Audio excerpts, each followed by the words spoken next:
On the 29th of July, 1830, a wild crowd assembled at the episcopal palace, screaming, booing.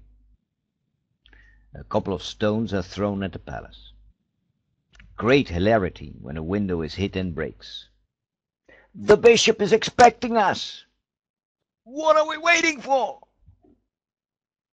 Cheerleaders pulling at the main gate get immediate support from bystanders. The gate collapses, and a shouting mass streams through the garden towards the main entrance of the palace. Lescoire, a painter who works in the episcopal palace, knows what it means. For 3 days at a stretch, the Parisians have revolted against King Charles X. This evening, they are ready to pillage the episcopal palace. Realizing that the palace, with all its art treasures, will soon be stripped, he thinks about the crystal urn holding a special relic, kept in the library. Lescoire runs into the library and grabs the crystal urn. Crossing the garden, he is stopped by rioters. Engaged in a hand-to-hand fight, all of a sudden the urn is hit by a sable. The urn is shattered. The relic falls on the ground, soon to be trampled by hundreds of feet. Left only with the official document describing the content of the urn, he learns that a certain Dr. Philippe Jean Pelletan had given the relic to the archbishop. At the house of Dr. Pelletan, Lescoire is informed that the physician had recently passed away. But his son offers his assistance in an effort to recover the relic.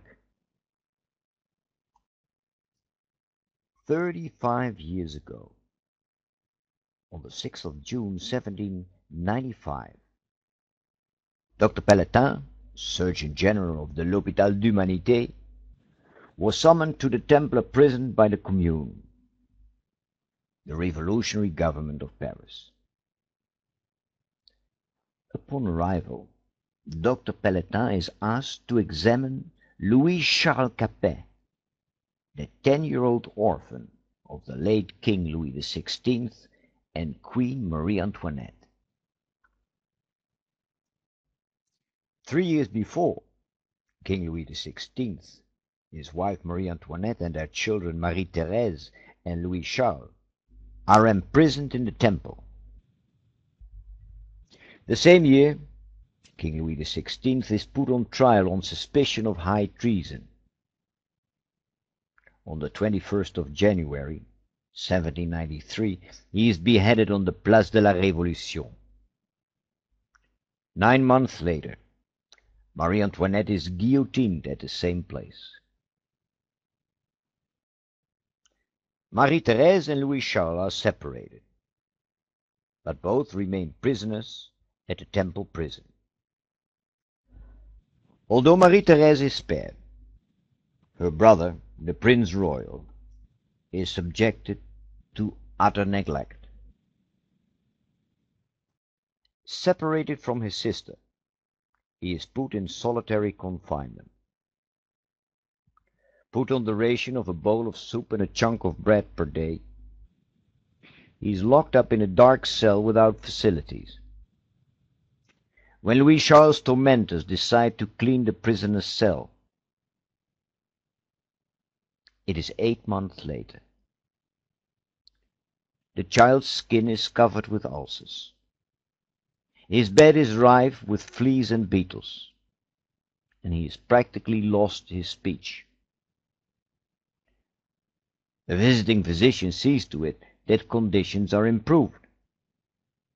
But after his sudden death, the conditions deteriorate again.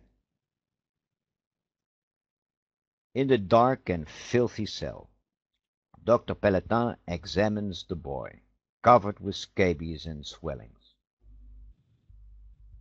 The boy was completely withdrawn. His head was hanging down.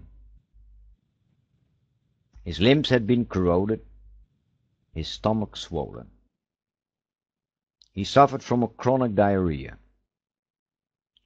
Dr. Pelletan does his utmost to save the boy. But it's too late. 2 days later, the child is dead. On the 8th of June, Dr. Pelletan has to determine the cause of death. The report of the post-mortem examination begins with an important statement. As Dr. Pelletan did not previously know the deceased, he has to leave identification to others. Autopsy revealed several tumors in intestines and abdomen, probably caused by tuberculosis. But the most important aspect of the autopsy is not mentioned. Dr. Pelletan had removed the heart of the child. Why? Nobody knows. Maybe Dr. Pelletan wanted to respect the ancient tradition to intern the embalmed heart of the members of the royal family in the crypt of the Basilica of St. Denis. In any case, Dr. Pelletan smuggled the heart of the child out of the temple prison. At home, he puts the heart in a vase filled with distilled alcohol to preserve the precious content. He hides the relic behind his books in the library. Over time, the alcohol evaporated. The heart dried up and ossified. After the fall of Napoleon, the monarchy is restored. Twice, Dr. Pelletan offered the relic to a member of the royal family. But when both King Louis XVIII and later King Charles X refused to accept the ossified heart, Dr. Pelletan hands over the relic to the Bishop of Paris. As you know, the relic was kept in the library of the Episcopal Palace until it was lost during the plunder on the 29th of July, 1830. 2 days after the pillage, the situation in the center of Paris has normalized. L'Escroire and Dr. Pelletan's son return to the rivaled Episcopal Palace. Surprisingly enough, they do find the relic. Dr. Pelletan's son takes it home, where it is kept until his death in 1879. In the meantime, all kinds of stories, accounts, and rumors have surfaced about the son of Louis XVI and Marie Antoinette.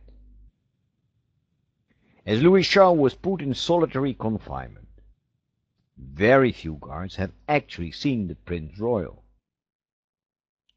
When Dr. Pelletan performs his autopsy, there was only one person who could have identified Louis Charles: his older sister, Marie-Thérèse. But the complete separation between brother and sister, enforced directly after the execution of Marie Antoinette, is not even lifted for the identification of the Prince Royal. So a proper identification fails to appear.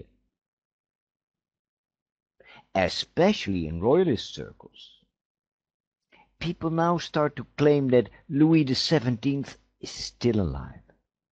According to them, the future King of France has been replaced by another boy, and he died in prison.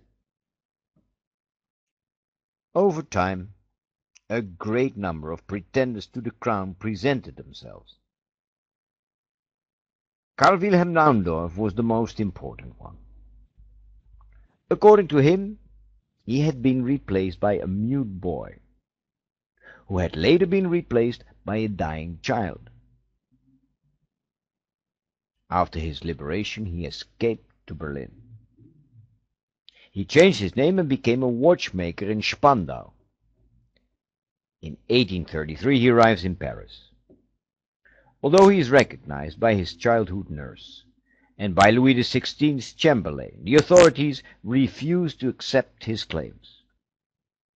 Eventually, he is expelled from France.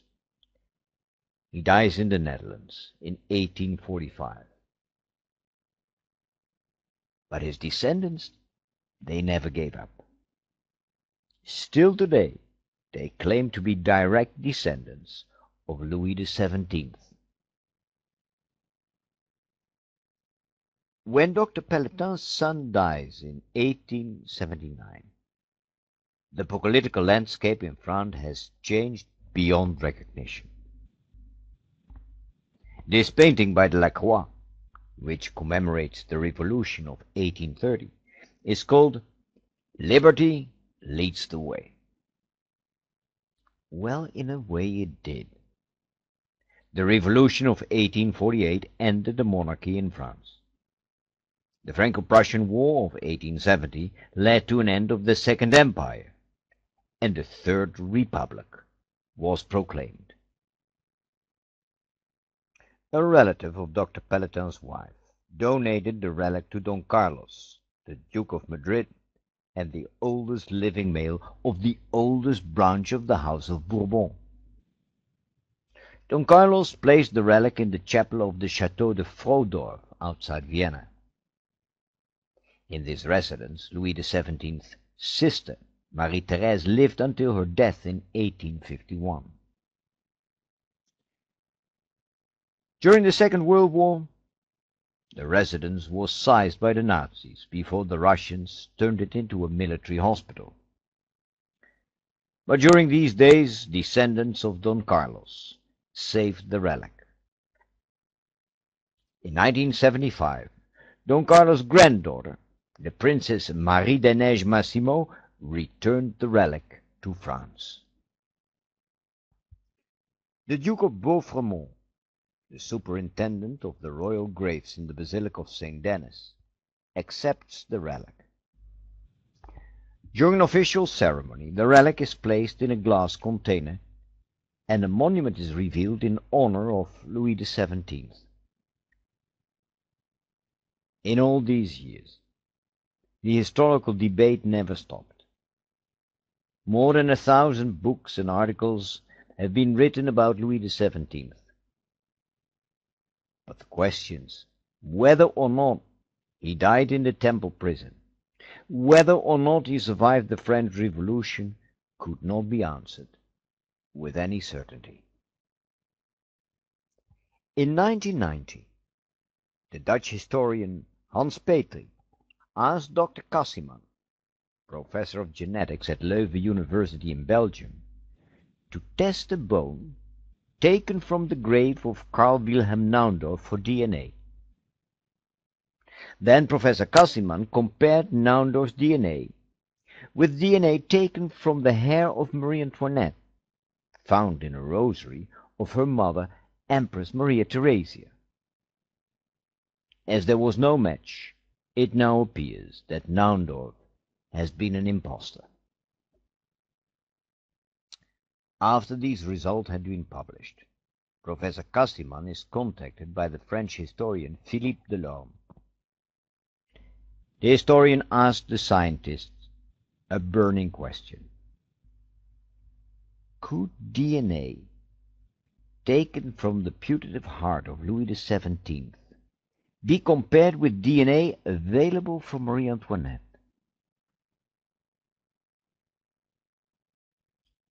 To avoid all question, tests were conducted independently by two different scientists.